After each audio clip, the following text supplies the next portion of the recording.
Artinya ilmu itu sangat berguna. Ilmu itu mahal. Jangan tak kandanilah. Jebule pembelajaran mendalam itu hasil tesis Pak Mukti. Wih, dia juara. Dan Pak Mukti itu ya kan karena profesor doktor ngilmu nih bisa diserap dipakai oleh orang se-Indonesia. Wah, ngamali berarti itu ya.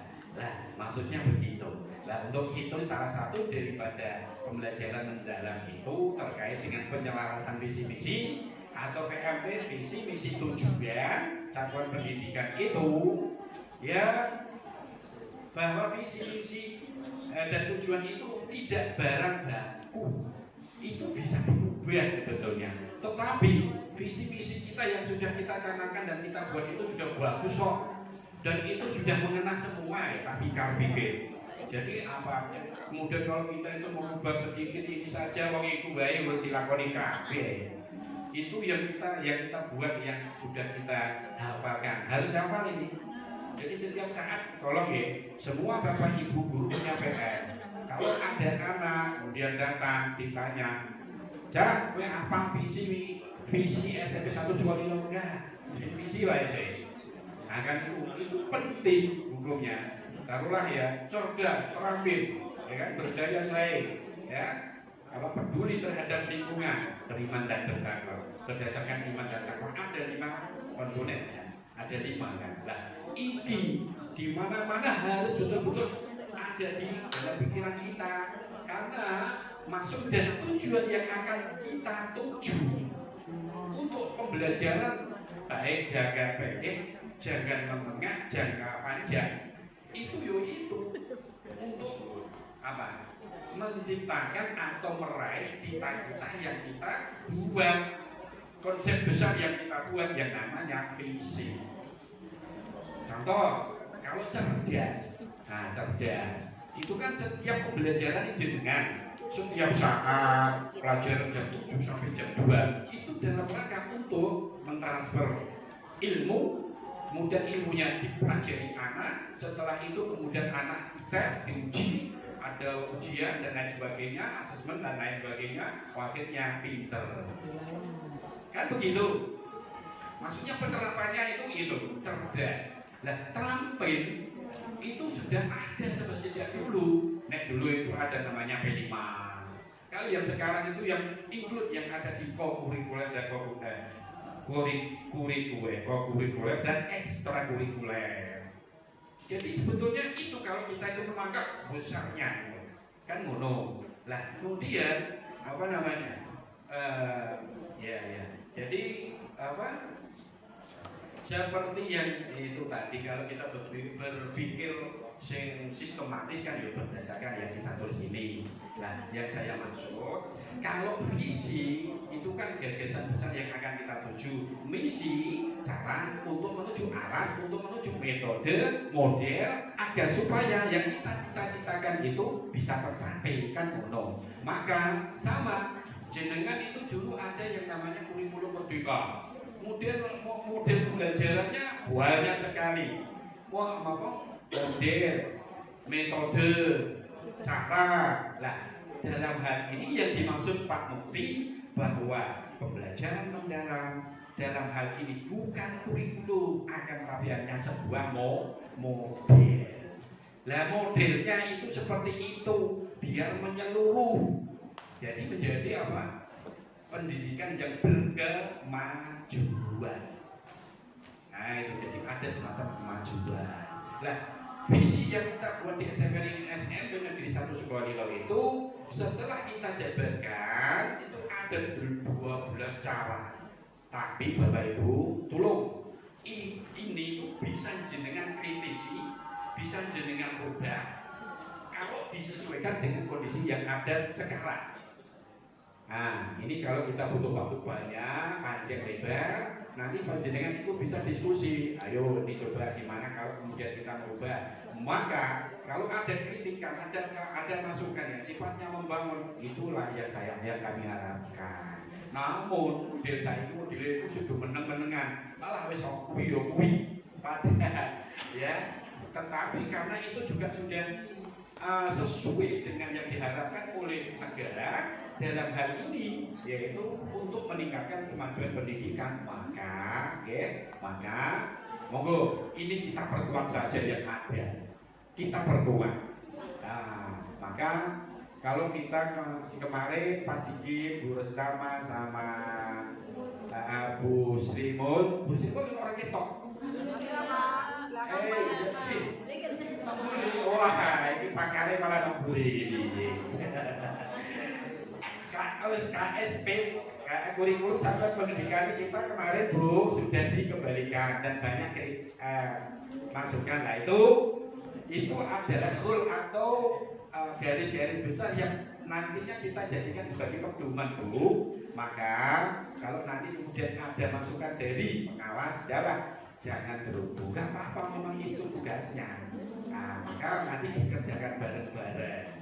Itu nah maksud saya, monggo nanti dengan beberapa inovasi yang ada, rasa dari aku hari ini itu pengen menjelaskan yang ada di sekolah kita saja. Meskipun teori yang saya buat ini yaitu pesanan kokono kon menyampaikan, itu teori kalau ya mono. Lah maksud saya, ya oke. Jadi poin-poin penting yang ada, ya VRT, visi, misi, tujuan itu harus sinkron. Intinya kalau visi, ide besar kita yang akan kita tuju seperti anak itu cerdas, kemudian terampil, kemudian bisa bersaing dengan sekolah yang lain, ini yang benar.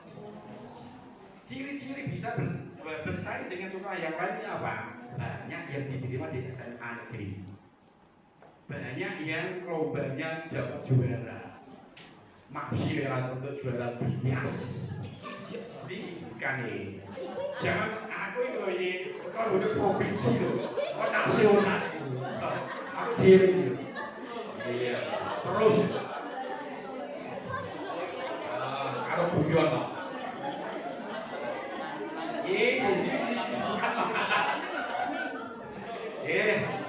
Bapak Ibu, mari kita introspeksi. Terutama, kita itu kurangnya ada pada daya saing. Kalau dikatakan sekolah itu bisa berdaya saing, lombane itu menang. Iya. Apapun bentuk lombanya, baik akademik maupun non akademik. Nah, itulah yang kita kadang kurang. Sampai sekarang saya amati gitu. Dan teori ini kita kata seperti itu. Kita intinya wis ada di dalam skenario ini, wis ngerti maksudku. Ini yo kuwi arep wujudnya wah ngene ya Allah. Ngoten nggih. Nggih. Nah, maka tolong sekali lagi dan merasa teori-teori yang penting praktis. Saya berbicara praktek ini, praktis.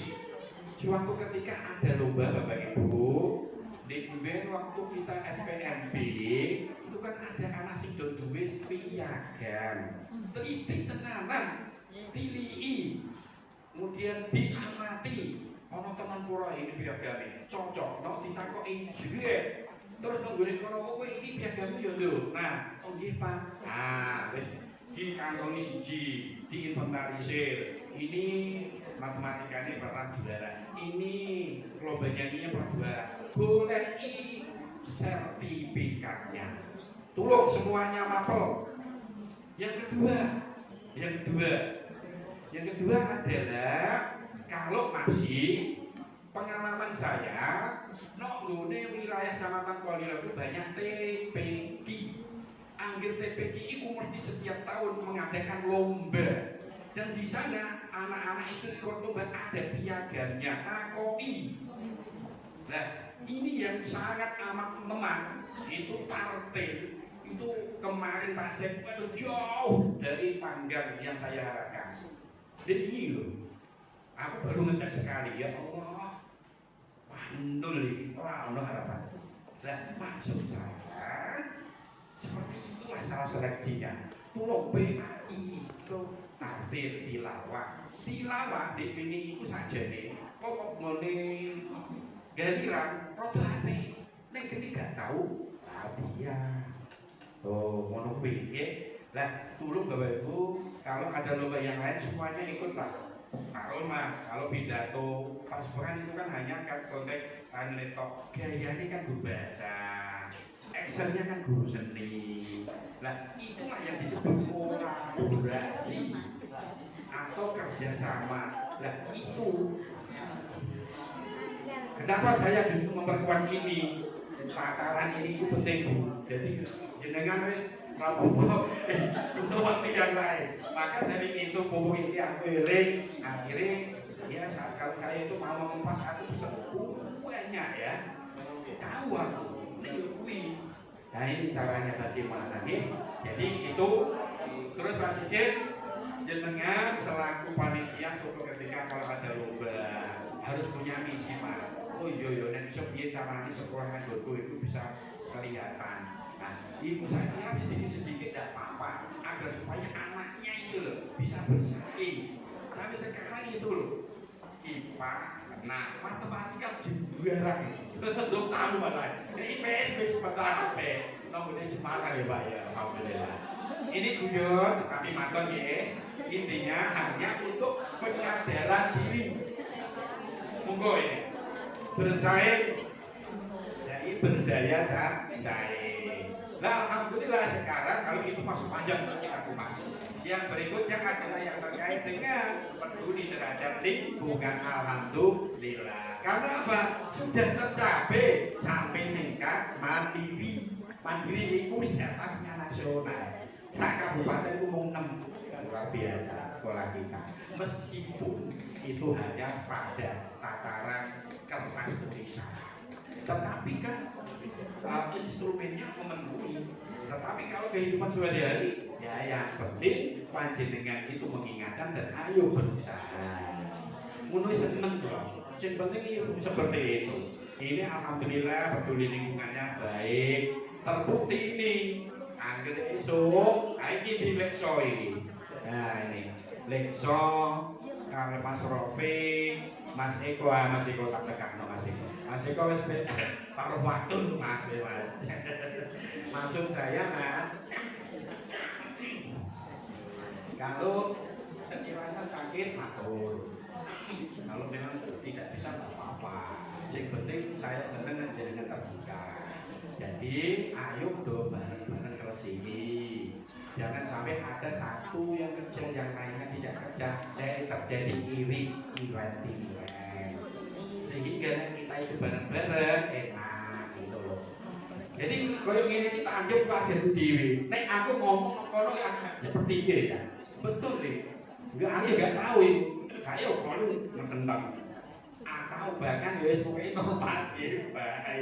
Ya maksud saya adalah berkat kerjasama kita bersama yang selalu kita kedepankan. SMP Negeri 1 Sukolilo maju bersama kita semua. Dan maksud saya itu era ya Sako berkarakter. Kalau itu merupakan tagline kita, tidak hanya diucap, ditulis, tapi mari kita hayati bersama.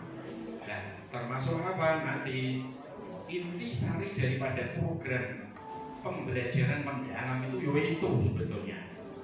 Jadi inti pelajaran orang diapa, dibaca, tetapi semua materi apakah mulai dari PAI, Bahasa Indonesia, PKN, semua mapel yang 12 itu intinya bisa diamalkan di dalam kehidupan sehari-hari dan peduli. Intinya hanya itu. Maksudnya Pak Menteri itu pembelajaran mendalam, walah hanya begitu maksudnya gitu ya. Jadi ini lebih jauh untuk bisa menghayati ya, mengamalkan, kalau bisa menambah keterampilan skill kita baik di sekolah maupun di masyarakat. Atau deep learning yang biasa kita dengarkan. Ketiga yaitu prinsip pembelajaran mendalam. Yang terakhir adalah kerangka pembelajaran mendalam. Pola pikir atau yang kita menarik ya Bapak Ibu, kata-katanya adalah mindset. Mindset ini nanti akan mendikte sebuah tindakan. Dan tindakan ini yang kita lakukan akan menentukan hasil yang diperoleh. Tindakan dulu berarti langsung ada hasilnya. Nah, ini ada segitiga. Mindset itu nanti adalah menjadi pondasi. Ya, pondasinya adalah dari mindset atau pola pikir. Kita ketahui Bapak Ibu guru dan saya juga punya mindset yang jelas berbeda-beda. Tidak bisa disamakan. Maka dari itu ini ada jenis-jenis pola pikir yang sudah dijelaskan sama Pak Darman tadi. Yang pertama yaitu pola pikir bertumbuh atau growth mindset. Yang kedua yaitu fixed mindset atau pola pikir tetap. Yang pola pikir bertumbuh adalah orang yang memiliki keyakinan bahwa kecerdasan dan keterampilan bisa dikembangkan secara tidak terbatas lewat proses belajar dan berusaha.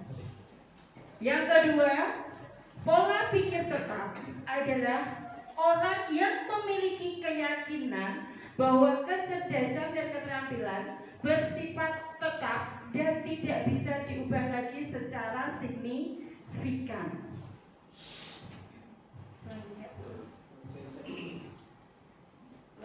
Ini ada karakteristik atau ciri dari PPT dan PPB. Yang pertama adalah jika ada challenge atau tantangan, pola pikir tetap dia mengatakan untuk cepat menghindar.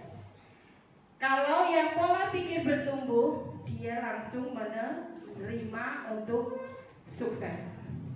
Selanjutnya, pola yang ciri kedua, obstacle atau hambatan. Jika pola pikir tetap, yaitu segera menyerah. Kalau pola pikir bertumbuh, yaitu tetap bertahan. Yang ketiga, effort atau usaha. Jika pola pikir tetap yaitu mubazir, nggak ada kan dapat apa-apa. Kalau yang pola pikir bertumbuh, terdapat peluang, masih tetap berjuang. Yang keempat, jika ada kritik, pola pikir tetap disebut adalah serangan. Wah, saya nih diserang. Nah, jika pola pikir bertumbuh yaitu informasi yang saya dapatkan itu, oh berarti ini ya. Nah, buat kita menjadi masukan. Yang terakhir yaitu success other atau orang lain sukses. Nah, kalau pola pikir tetap yaitu sebagai ancaman. Waduh, ini gimana ini? Nah, diam saja, nggak mau ada usaha. Kalau yang pola pikir bertumbuh yaitu ini nantinya adalah inspirasi bagaimana nanti saya lebih sukses dari dia. Lanjut. Bagaimana caranya mengubah dari pola pikir tetap menjadi pola pikir bertumbuh? Manusia, kita aja, saya aja, ada dua pilihan atau suara. Ada yang suara PPT dan suara PBB. Caranya yang pertama yaitu kita belajar mengenali suara PPT. Nah, PPT ini adalah suara yang menimbulkan kekhawatiran dalam menghadapi tantangan dan kesulitan. Selanjutnya kita sadari kita punya pilihan. Pilihannya ada dua, mau maju atau tidak. Dan yang selanjutnya berbicara kembali dengan suara PBB. Suara PBB itu adalah suara yang menimbulkan optimisme dalam menghadapi tantangan dan kesulitan. Yang akhirnya jika kita mengetahui suara PBB, kita melakukan suara PBB, yaitu melakukan aksi sesuai dengan suara PBB atau pola pikir yang bertumbuh. ini contoh dari suara pola pikir tetap dan suara pola pikir bertumbuh. Nomor 1 di situ, kalau saya gagal berarti saya tidak mampu. Di suara pola pikir bertumbuh, kalau saya gagal berarti saya harus belajar lalu mencoba lagi. Nah, yang kedua, saya akan menolak saat menerima tugas yang belum pernah saya kerjakan, sebab resiko untuk gagal akan besar. Dan suara bertumbuh, saya akan menerima pekerjaan yang belum pernah saya kerjakan, sebab ini adalah peluang untuk belajar dan mengembangkan potensi diri. Ini pertama kali yang saya rasakan, Bapak Ibu. Pada saat dikasih tugas, jelas pertama itu kita, aduh ini apa. Tapi setelah kita bertemu dengan teman-teman, alhamdulillah bisa mengikuti. Selanjutnya, kesalahan menunjukkan kelemahan saya sehingga harus dihindari demi menjaga nama baik. Kalau suara berpikir bertumbuh, kesalahan merupakan sebuah proses belajar dan peluang untuk meningkatkan potensi diri. Berarti kita harus yakin kita semua mempunyai potensi diri untuk menjadi yang lebih maju. Selanjutnya, saya hanya bagus dalam bidang tertentu saja dan tidak untuk bidang lainnya. Saya bisa, kalau pola pikir bertumbuh, saya bisa belajar apapun juga yang saya mau, termasuk hal-hal yang sangat sulit sekalipun. Ini nanti itu sama seperti kita ya Bapak Ibu, karena ini pembelajaran mendalam. Waktunya ada tugas selama 3 bulan, kurang lebih 3 bulan. Yang terakhir, kecerdasan dan kemampuan adalah segalanya dan akan menjadi faktor yang menentukan sukses tidaknya. Suara pola pikir bertumbuh, belajar dan berusaha adalah faktor kunci yang akan menentukan sukses tidaknya seseorang. Benar atau tidak Bapak Ibu?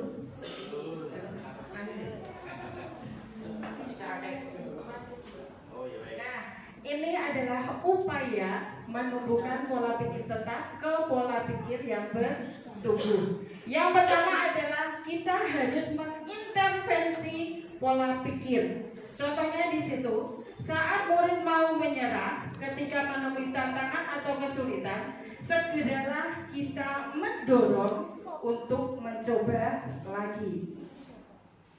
Kalau contohnya di pembelajaran saya, anak-anak itu jelas kalau untuk menghafalkan jelas susah, ya. Nah, setelah itu saya suruh menggaris bawah, saya tanya satu persatu.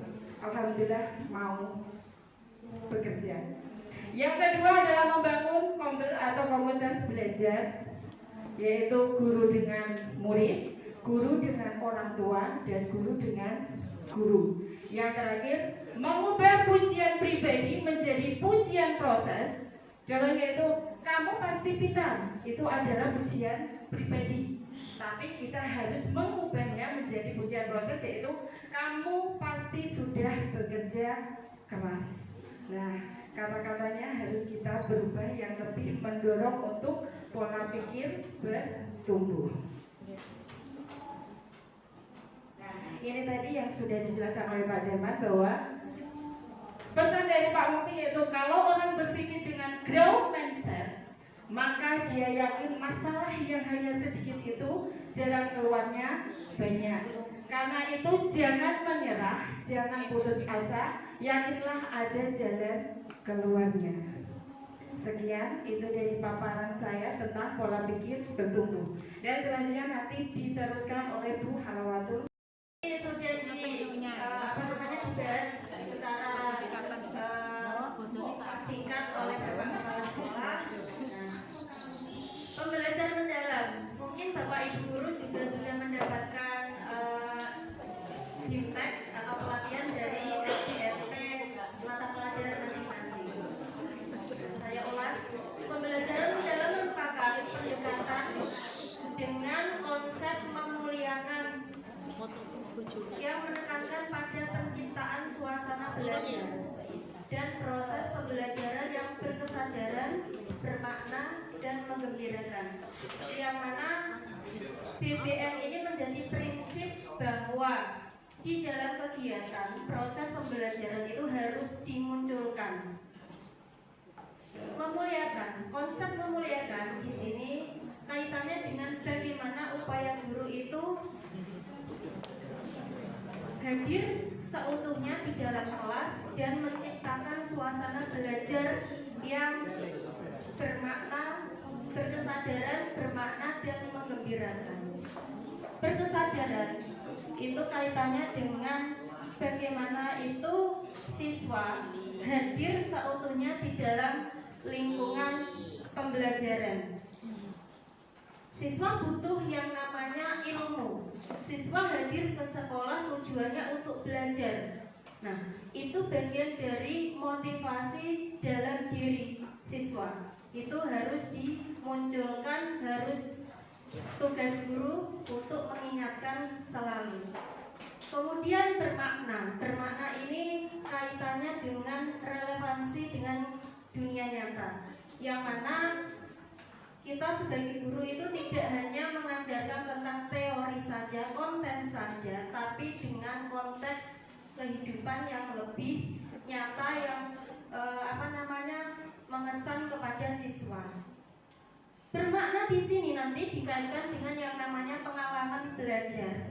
Pengalaman belajar itu mulai dari dasar, yaitu memahami, kemudian mengaplikasikan dan merefleksi. Ya, yang saat ini titik poinnya yaitu refleksi, di mana siswa itu bagaimana untuk merefleksi, meregulasi diri.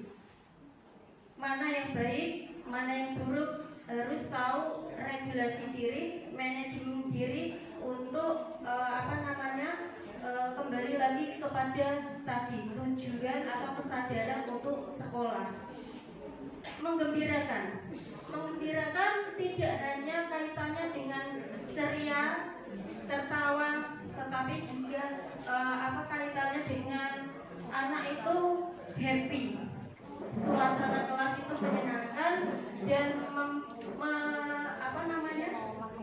memunculkan aha moment, yang mana itu akan menjadi kesan bagi siswa dalam pembelajaran. Bukan hanya konten, bukan hanya konten saja, tetapi juga konteks dan memberikan aha moment atau kesan yang memberikan dampak yang panjang kepada anak tersebut. Kemudian konsep memuliakan ini dihubungkan dengan olah pikir, olah hati, olah rasa, dan olahraga secara holistik atau keseluruhan. Jadi yang namanya manusia itu diberikan akal itu juga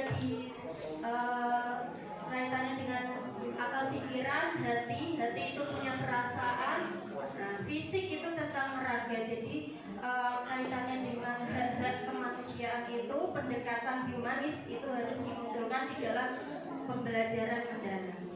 Nah, ini tadi. Jadi mulai dari prinsip pembelajaran BPM dengan pendekatan humanis, olah pikir, olah hati, olah rasa, olahraga. Nah, akhirnya itu tujuannya untuk mewujudkan 8 dimensi profil lulusan, yang mana dulu kaitannya dengan kurikulum Merdeka awal ada profil pelajar Pancasila, ada 6, yang sekarang di pembelajaran mendalam itu ada 8 tambahannya, yaitu di bagian lanjut.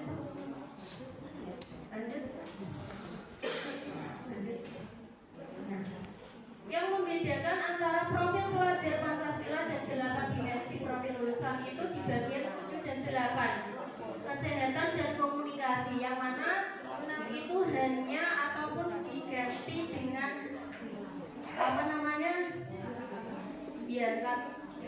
diksi yang lebih bersifat kata sifat, atau mulai dari yang tadinya beriman, kemudian keimanan dan ketakwaan, berkebinekaan global, menjadi kewarganegaraan. Dalam kegiatan pembelajaran ini harus dimunculkan karakter apa yang akan dicapai dalam pembelajaran hari ini. Nah,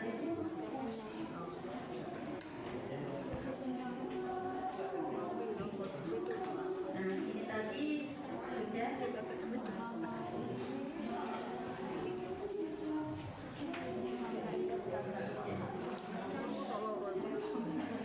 Itu sedikit dari saya karena nanti akan dilanjutkan oleh Bu Sani tentang pengalaman belajar dan kerangka pembelajaran mendalam.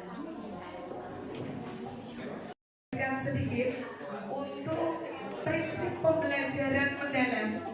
Sebentar saja karena ini juga sudah dijelaskan dengan lengkap oleh Pak Darman, Bu Emma, dan Bu Kur. Yang pertama, prinsip pembelajaran mendalam adalah berkesadaran. Kemudian yang kedua adalah bermakna, dan yang ketiga adalah menggembirakan. Apa itu? Yang pertama, berkesadaran. Berarti yang pertama harus memberikan kenyamanan murid dalam belajar. Kalau siswa sudah nyaman, maka akan sadar kalau belajar merupakan kebutuhan mereka, bukan dioyak-oyak oleh bapak ibu guru, bukan karena dipaksa orang tua untuk berangkat, tapi memang karena butuh, sadar akan butuh pendidikan. Kemudian yang kedua, fokus, konsentrasi, dan perhatian.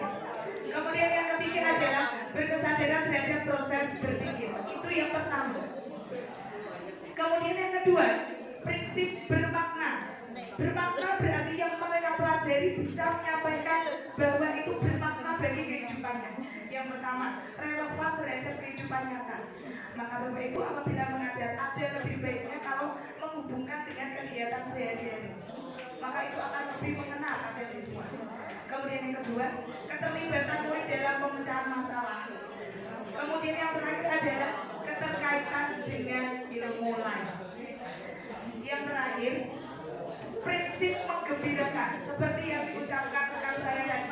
Kalau menggembirakan itu tidak harus dengan tepuk-tepuk, menggembirakan tidak harus dengan ice breathing, tapi pembelajaran yang menggembirakan itu bisa dimulai dengan lingkungan belajar yang interaktif. Mungkin ada tanya jawab, ada presentasi, itu termasuk dalam prinsip menggembirakan.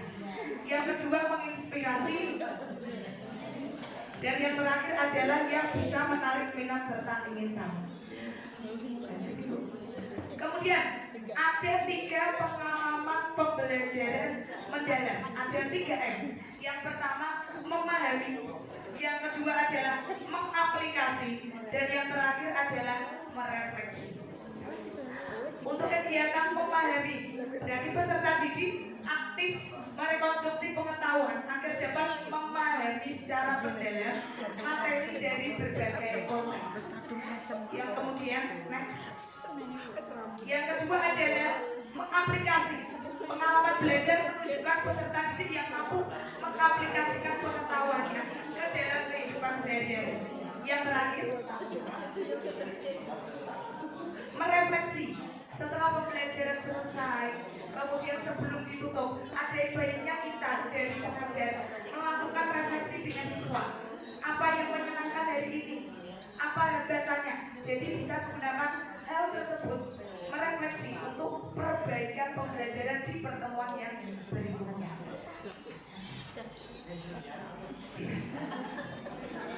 Dan yang terakhir adalah kerangka pembelajaran mendalam. Ada 4. Yang pertama adalah praktik pedagogis, yang kedua kemitraan pembelajaran, yang ketiga adalah lingkungan pembelajaran, dan yang terakhir adalah pemanfaatan kebijakan. Baik, demikian Bapak Ibu yang bisa saya sampaikan pada siang hari ini.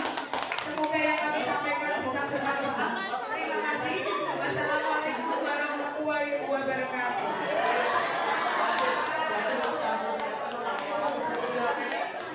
Terima kasih kepada narasumber saya sendiri, Pak Sudarman, kemudian Bu Emma, Bu Al-Wakala, Matur Solo, dan kemudian Bu Isani. Kesimpulannya, ini masih berhenti belajar sepanjang daya.